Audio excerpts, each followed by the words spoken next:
सबको good evening है। Very very good evening to all of you. आइए हम लोग सर शुरू करते हैं। विद्युत धारा से हम लोगों को पढ़ना था, यहां से हम लोग आज शुरू करेंगे। इससे पहले की क्लास में हमने यहां तक पढ़ा था व्हाट इज विद्युत धारा। सबको गुड इवनिंग है, वेरी वेरी गुड इवनिंग। विद्युत धारा क्या है, व्हाट इज विद्युत धारा।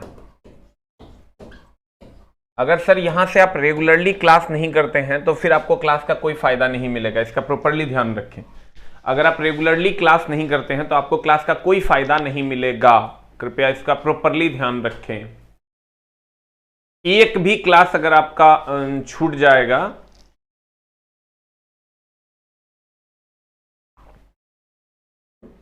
तो आपको सर क्लास समझ में नहीं आएगा आगे का।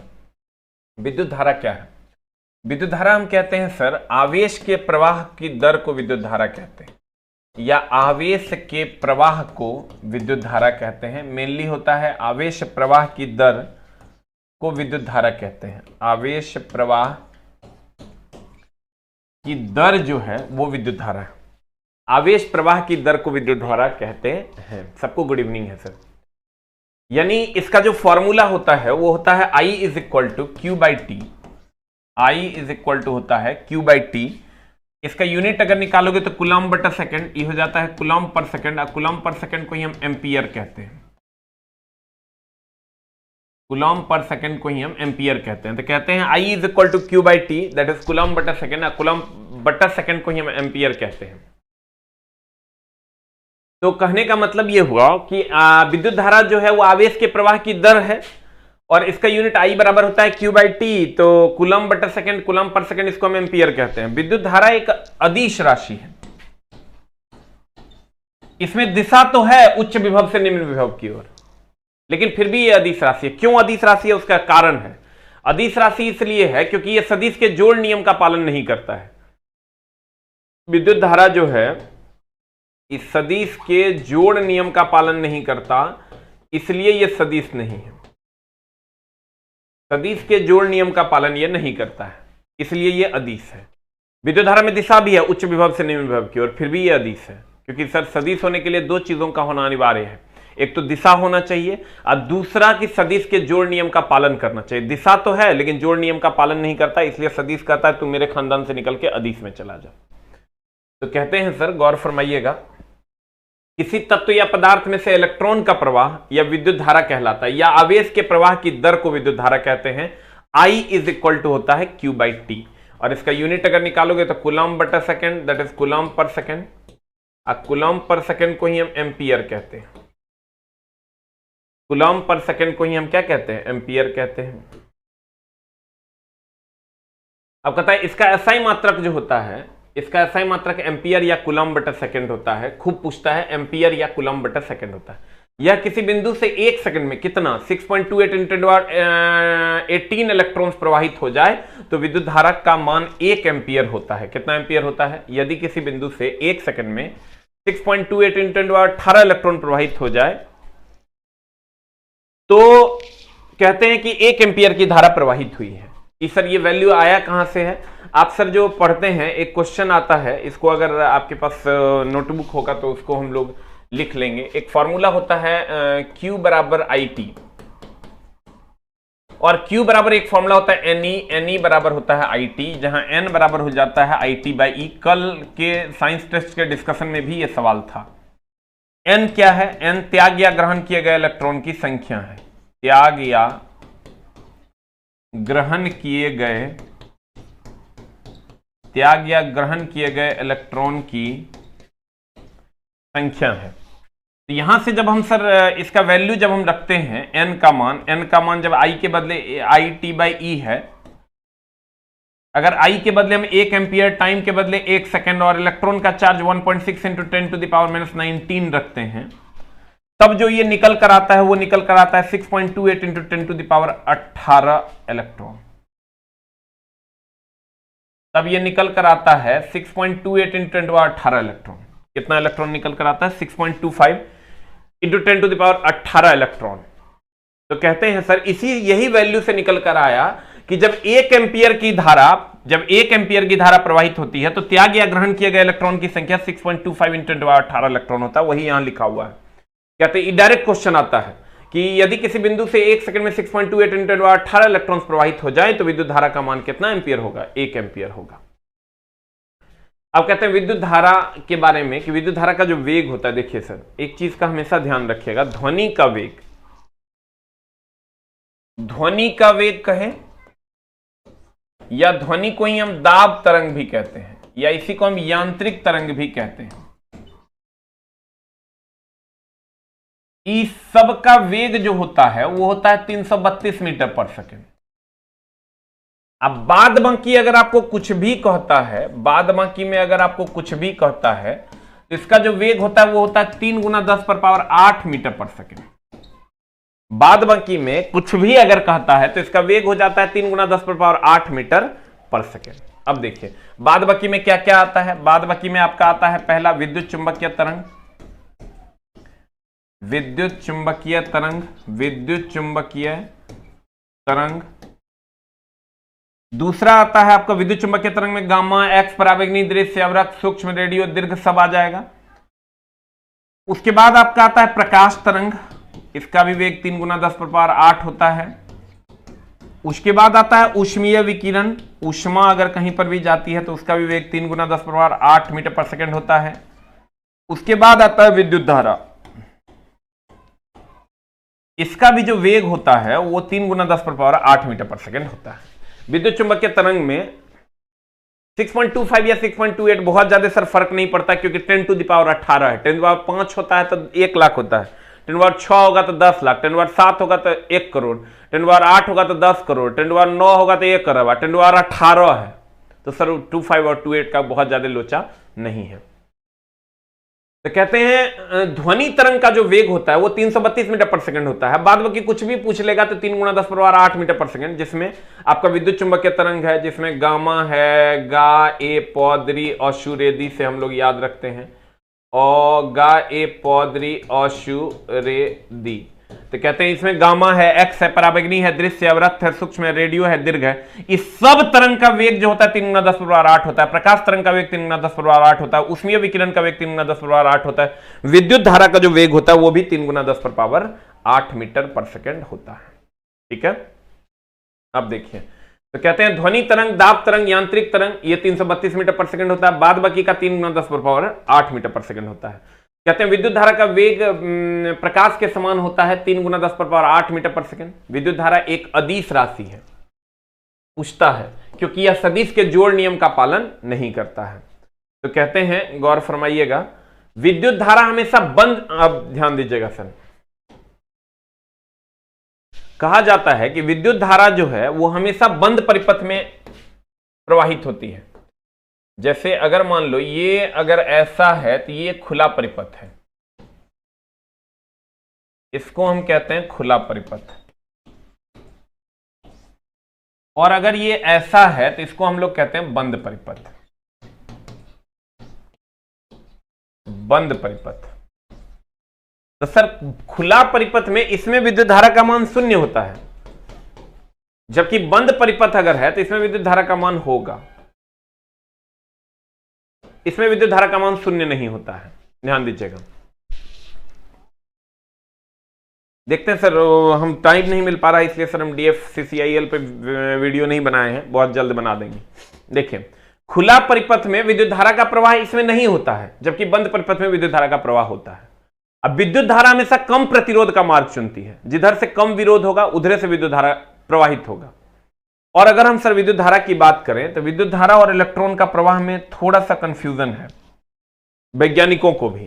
कहा जाता है कि ये अगर पॉजिटिव है और ये निगेटिव है, ये पॉजिटिव टर्मिनल है और ये निगेटिव टर्मिनल है, तो कहा ऐसा जाता है कि विद्युत धारा का प्रवाह हमेशा पॉजिटिव टू निगेटिव होता है, लेकिन इलेक्ट्रॉन का जो प्रवाह है, देखो विद्युत धारा का जो प्रवाह है, अगर हम विद्युत धारा के प्रवाह की बात करें, विद्युत धारा का प्रवाह की अगर हम बात करें तो ये पॉजिटिव टू निगेटिव होता है। और जो इलेक्ट्रॉन का प्रवाह है, जो इलेक्ट्रॉन का प्रवाह है वो निगेटिव टू पॉजिटिव होता है। देखिए, अगर विद्युत धारा के प्रवाह की बात करें तो ये पॉजिटिव टू निगेटिव होता है, और इलेक्ट्रॉन का प्रवाह निगेटिव टू पॉजिटिव होता है, उल्टा होता है। विद्युत धारा का प्रवाह उच्च विभव से निम्न विभव होता है, लेकिन इलेक्ट्रॉन का प्रवाह निम्न विभव से उच्च विभव होता है। तो कहने का मतलब यह हुआ कि कहते हैं विद्युत धारा हमेशा बंद परिपथ में प्रवाहित होती है, खुले परिपथ में यह प्रवाहित नहीं होती है। और विद्युत धारा हमेशा निम्न प्रतिरोध का मार्ग चुनती है, उच्च प्रतिरोध का मार्ग नहीं चुनती है। इलेक्ट्रॉन्स का बहाव हमेशा ऋण आवेश से ऋण से धन की ओर होता है, जबकि विद्युत धारा का प्रवाह धन से ऋण की ओर होता है। जबकि इस पॉइंट का वैसे कोई खास काम नहीं है। विद्युत धारा का प्रवाह, विद्युत धारा का प्रवाह धन से ऋण की ओर होता है,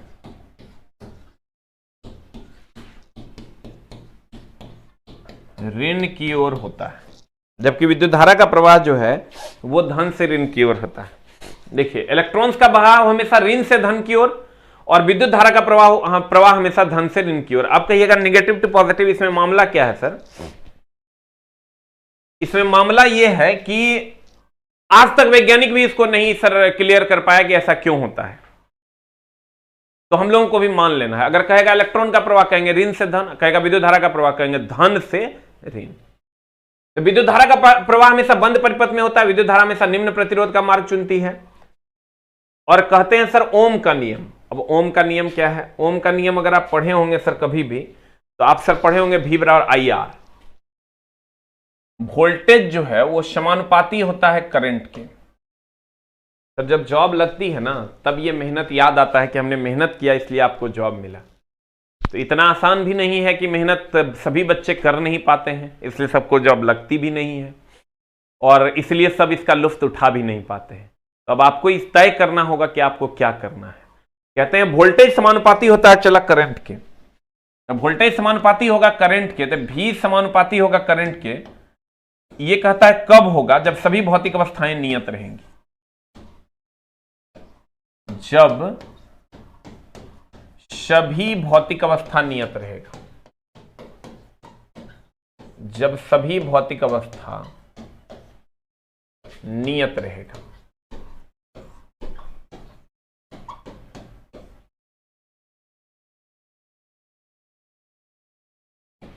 जब सभी भौतिक अवस्थाएं नियत रहेंगी तब वोल्टेज समानुपाती होता है करंट के। तो जब वोल्टेज समानुपाती होगा करंट के, तो V समानुपाती का चिन्ह हटाएंगे तो कांस्टेंट आएगा I इंटू R। समानुपाती का चिन्ह जब हटाते हैं तो एक कांस्टेंट आता है R। R एक नियतांक है, R एक नियतांक है जिसको हम प्रतिरोध कहते हैं। R एक नियतांक है जिसको हम क्या कहते हैं? प्रतिरोध कहते हैं। सर अगर आपको याद होगा y बराबर mx का ग्राफ, तो y बराबर mx अगर आप +2 किए होंगे तो y बराबर mx का कुछ इस कदर ग्राफ होता है। ये y है, ये x है, y बराबर mx का ग्राफ ऐसा होता है। तो सर वैसे ही V बराबर IR का जो ग्राफ होगा वो कुछ इस कदर होगा। यहां I होगा,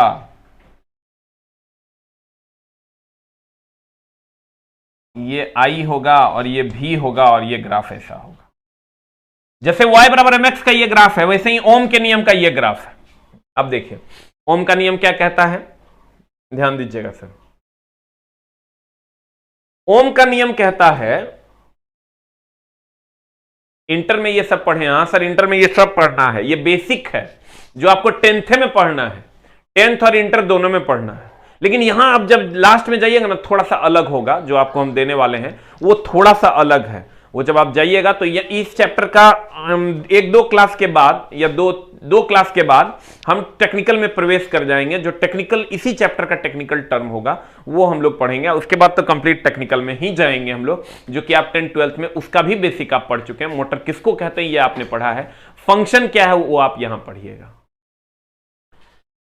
भौतिक अवस्था का मतलब हुआ, वेरी गुड, सही क्वेश्चन है सर रोशन कुमार जी का, कि ये भौतिक अवस्था नियत रहे, इसका क्या मतलब है?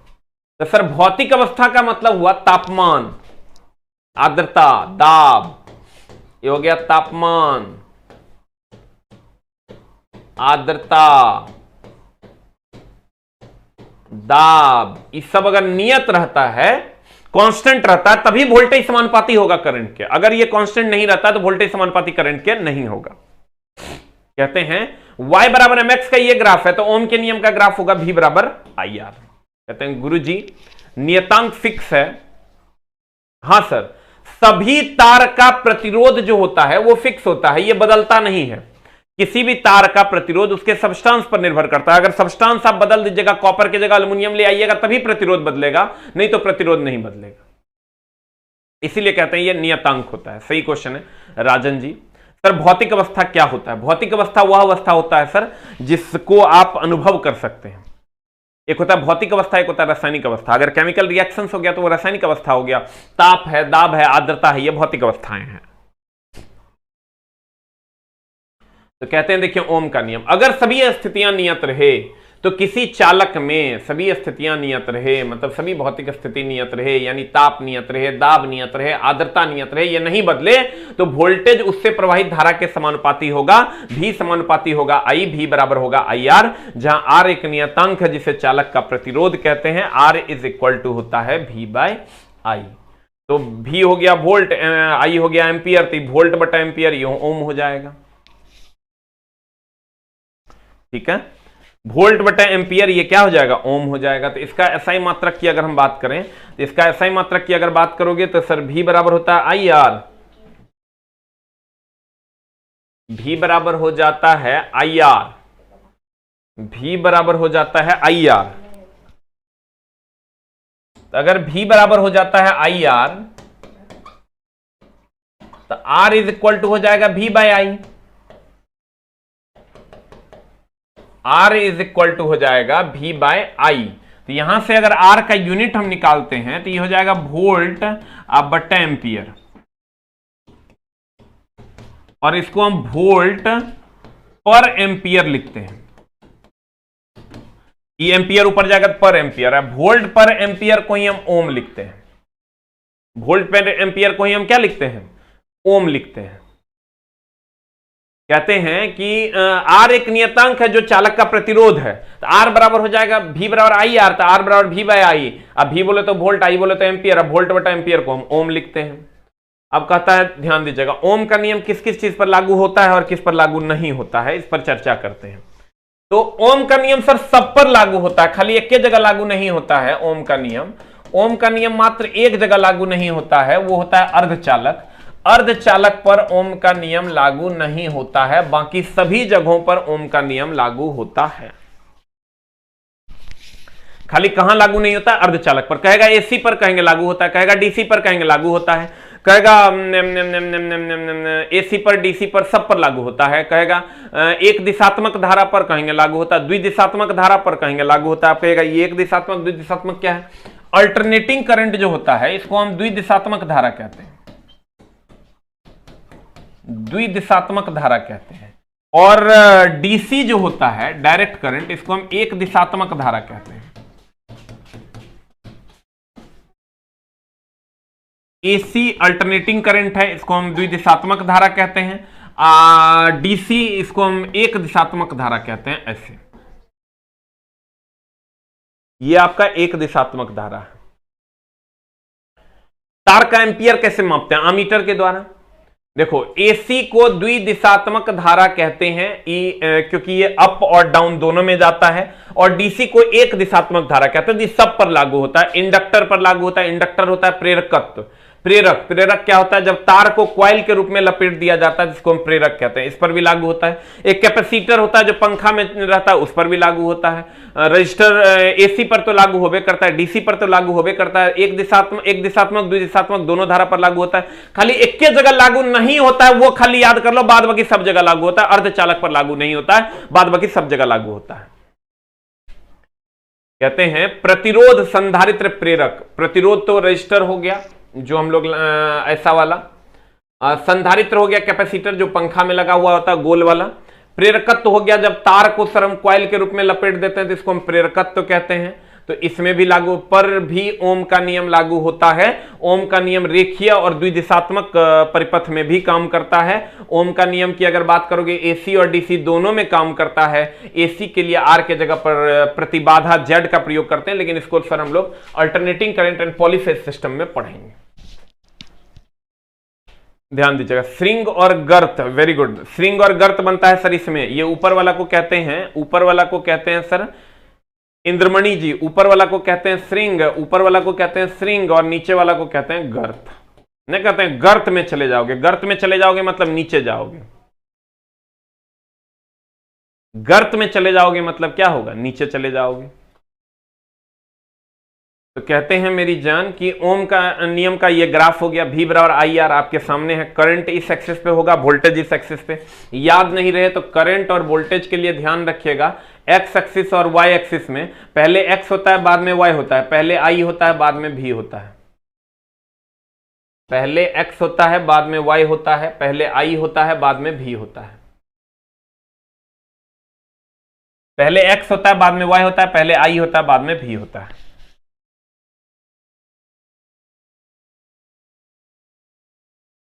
गैस आयोनाइजेशन इफेक्ट सर कुछ खास नहीं है। गैस आयोनाइजेशन इफेक्ट होता है जब जैसे मरकरी वगैरह में जब बहुत तीव्र गति से गैस में विद्युत धारा प्रवाहित की जाती है तो वो आयोनाइज हो जाता है, मतलब आयन में टूट जाता है, उसको हम गैस आयोनाइजेशन इफेक्ट कहते हैं। अगर एक्स एक्सिस पे हम सर पहले एक्स होता है बाद में वाई होता है, पहले आई होता है बाद में भी होता है, तो एक्स एक्सिस पर आई को रखेंगे, वाई एक्सिस पर भी को रखेंगे, तब ये ग्राफ हो जाएगा।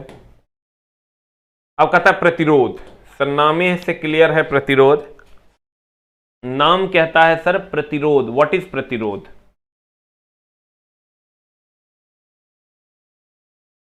रजिस्टर,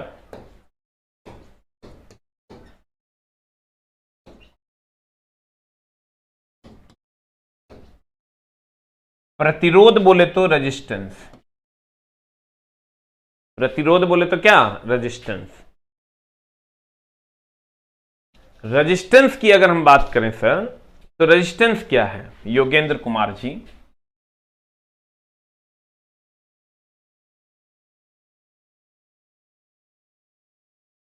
रेजिस्टेंस क्या है? प्रतिरोध। ये कहता नामे है प्रतिरोध। सर यहां विरोध को हम प्रतिरोध लिखते हैं, यहां सर, हां रोहित जी कहते हैं यहां विरोध को हम लोग प्रतिरोध लिखते हैं। अगर कहीं पर विरोध होता है तो उसको हम लोग प्रतिरोध कहते हैं। जैसे विद्युत धारा के मार्ग में जो रुकावट होगा उसी को हम प्रतिरोध कहते हैं। तो प्रतिरोध किसी तार का, किसी चालक तार का वह गुण है जिसके कारण विरोध उत्पन्न होता है। प्रतिरोध किसी चालक तार का वह गुण है जिसके कारण विरोध उत्पन्न होता है, उसे हम प्रतिरोध कहते हैं। उसे हम क्या कहते हैं? प्रतिरोध कहते हैं। तो कहता है किसी चालक तार का वह गुण जिसके कारण वह स्वयं से प्रवाहित विद्युत धारा का विरोध करता है, उसे हम प्रतिरोध कहते हैं। अब प्रतिरोध का सही मतलब अभी तुरंत हम तुमको पढ़ाए थे, ओम होता है। कहते हैं देखो, पदार्थ का वह संभावित गुण जिसके कारण वह अपने में से होने वाले विद्युत धारा प्रवाह का विरोध करे, प्रतिरोध कहलाता है। इसे आर, इसका प्रतीक आर है और इसका सही मात्रक क्या है? ओम है। प्रतिरोध का आकार शक्ति पर निर्भर करता है, प्रतिरोध पर नहीं। फॉर एग्जाम्पल अगर तुमको कह दे क्वेश्चन कि किसका प्रतिरोध अधिक है, अगर कह दे किसका प्रतिरोध अधिक है, एक ऑप्शन दे दे तुमको 10 ओम 2 वाट, और दूसरा ऑप्शन दे दे 20 ओम और 1 वाट, तो लड़का आओ न देखेगा ताओ किसका किस प्रतिरोध का आकार अधिक है? प्रतिरोध ने किस प्रतिरोध का आकार अधिक है? किस प्रतिरोध का आकार अधिक है? अब सर बता दीजिए किस प्रतिरोध का आकार अधिक है, क्या हो जाएगा आंसर? अतुल जी विरोध कैसे करता है सर? इलेक्ट्रॉन जो फ्लो करता है उसी का विरोध करता है।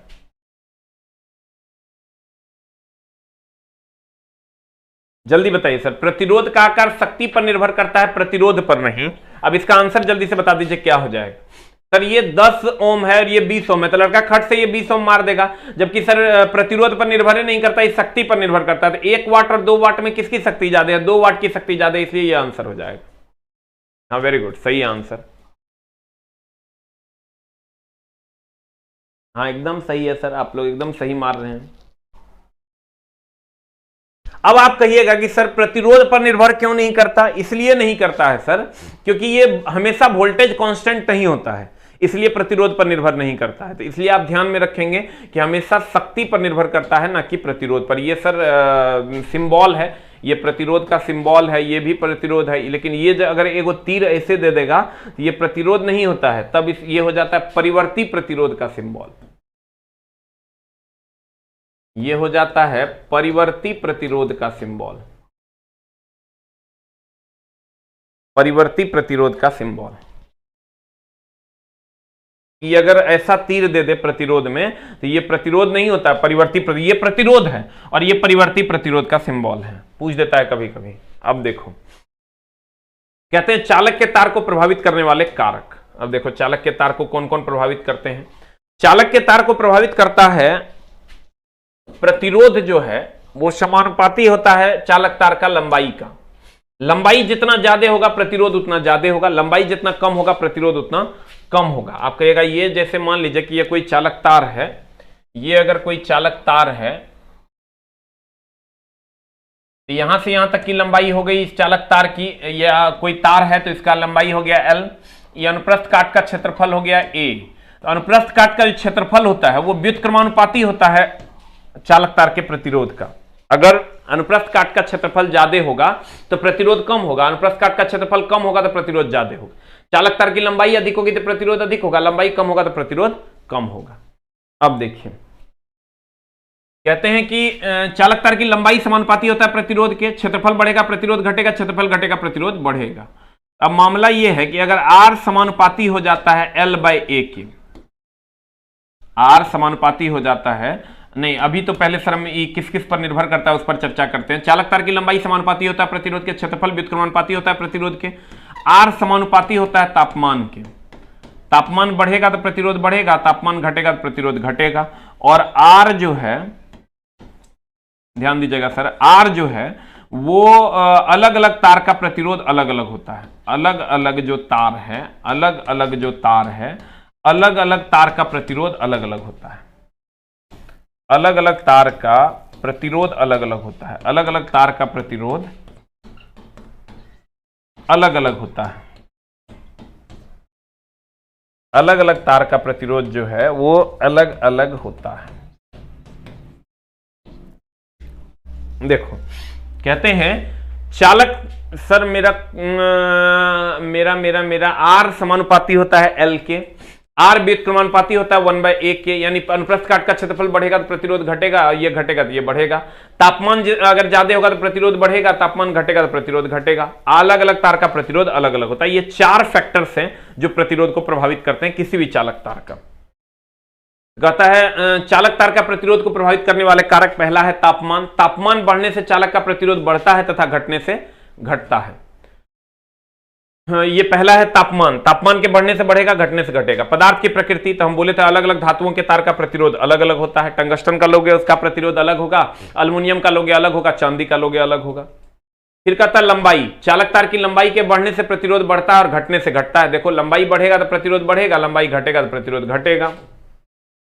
अनुप्रस्थ काट का क्षेत्रफल। अनुप्रस्थ काट का क्षेत्रफल के घटने से उस चालक का प्रतिरोध बढ़ता है और बढ़ने से उसका प्रतिरोध क्या हो जाता है? घटता है। अब ध्यान देना, हमने कहा आपको चालक तार का प्रतिरोध को प्रभावित करने वाले कारक। चालक तार का प्रतिरोध जो है, प्रतिरोध पहले है क्या?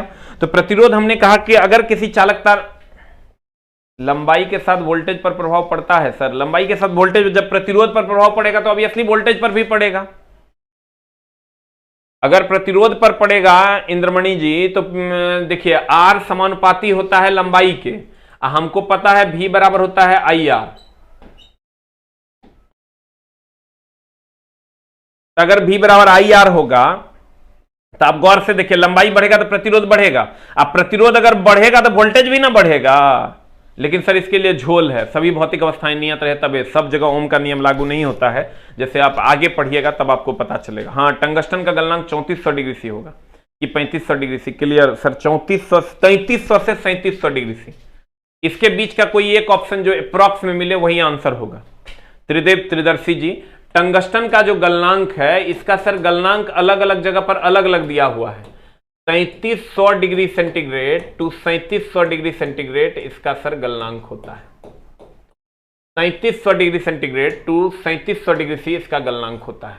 कितना से कितना? 3300 से 3700 डिग्री सेंटीग्रेड इसका गलनांक होता है। इसलिए अब देखिए होता क्या है कि जो आदमी इंडस्ट्री गया वो कभी किताब नहीं लिखा, जो किताब लिखा से कभी इंडस्ट्री नहीं गया। इसलिए सर इसका गलनांक और क्वथनांक हमेशा सर गड़बड़ रहता है। गड़बड़ रहता है मतलब टेम्परेचर कभी कहीं 3300, किसी किताब में 3500, किसी किताब में 3700 रहता है। उसका कारण यही है, जो किताब लिख रहा है वो कभी इंडस्ट्री जाकर गलाता नहीं है, और जो गलाता है ऐसे किताब नहीं लिखता, तो उससे टेम्परेचर का डिफरेंस आपको मिलेगा। किस धातु का प्रतिरोध ज्यादा होता है? सर अभी तो हम लोग जो नॉन मटेरियल है टंगस्टन और नाइक्रोम, इसका प्रतिरोध बहुत ज्यादा होता है। सबसे ज्यादा तो नहीं कह सकते, लेकिन टंगस्टन और नाइक्रोम का प्रतिरोध बहुत ज्यादा होता है। अब देखिए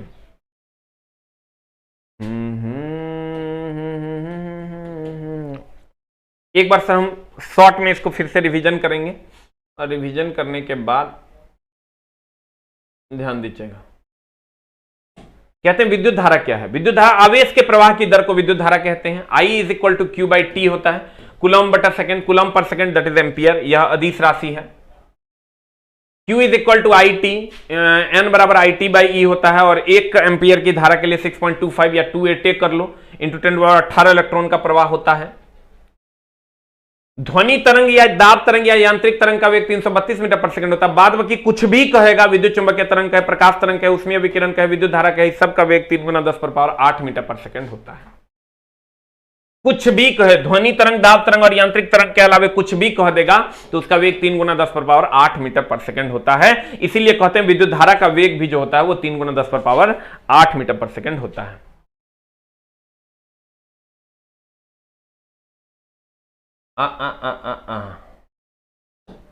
खुला परिपथ में विद्युत धारा का प्रवाह नहीं होता है, बंद परिपथ में विद्युत धारा का प्रवाह होता है। विद्युत धारा का प्रवाह हमेशा पॉजिटिव टू निगेटिव होता है, इलेक्ट्रॉन का प्रवाह निगेटिव टू पॉजिटिव। और विद्युत धारा हमेशा सर कम प्रतिरोध का मार्ग चुनता है, अधिक प्रतिरोध का नहीं। ओम का नियम कहता है जब सभी भौतिक अवस्थाएं नियत रहे तो वोल्टेज समानुपाती करंट V बराबर IR। तो इसका ग्राफ जो है ये यहां है, R प्रतिरोध या नियतांक है। R बराबर V बाय I हो जाएगा तो वोल्ट बटा एम्पियर, वोल्ट पर एम्पियर, इसी को हम ओम कहते हैं। और एसी ओम का नियम सब पर लागू होता है, खाली एक जगह लागू नहीं होता, अर्धचालक पर। इसको अलग से लिख लेना, ओम का नियम अर्धचालक पर लागू नहीं होता है। उसके बाद प्रतिरोध को प्रभावित करने वाले अगर हम कारक पर चलें तो लंबाई के समानुपाती होता है, अनुप्रस्थ काट के क्षेत्रफल का व्युत्क्रमानुपाती होता है, तापमान के समानुपाती होता है, और अलग अलग तार का प्रतिरोध जो होता है वो अलग अलग होता है। ठीक है। टंगस्टन और नाइक्रोम में किसका रेजिस्टेंस ज्यादा होता है? सर नाइक्रोम का रेजिस्टेंस ज्यादा होता है और टंगस्टन का रेजिस्टेंस कम होता है। नाइक्रोम का रेजिस्टेंस ज्यादा होता है और टंगस्टन का कम होता है। तो आज की कार्रवाई को हम लोग यहीं तक रखेंगे, मिलते हैं हम लोग अगली क्लास में। Thank you very much, love you all. विद्युत धारा एक अदिश राशि है, इसका SI मात्रक कूलम पर सेकंड या एम्पियर है। आज का जो सबसे हाईलाइटेड सवाल है वो है प्रतिरोध को प्रभावित करने वाले कारक, प्रतिरोध का SI मात्रक, विद्युत धारा का SI मात्रक। ये सब आप ऑलरेडी वेल नोन है आपके लिए, लेकिन एक फ्रेश रिवीजन जरूरी है क्योंकि सर आगे इसी सब का काम है। मिलते हैं हम लोग सर अगले कक्षा में। Thank you very much.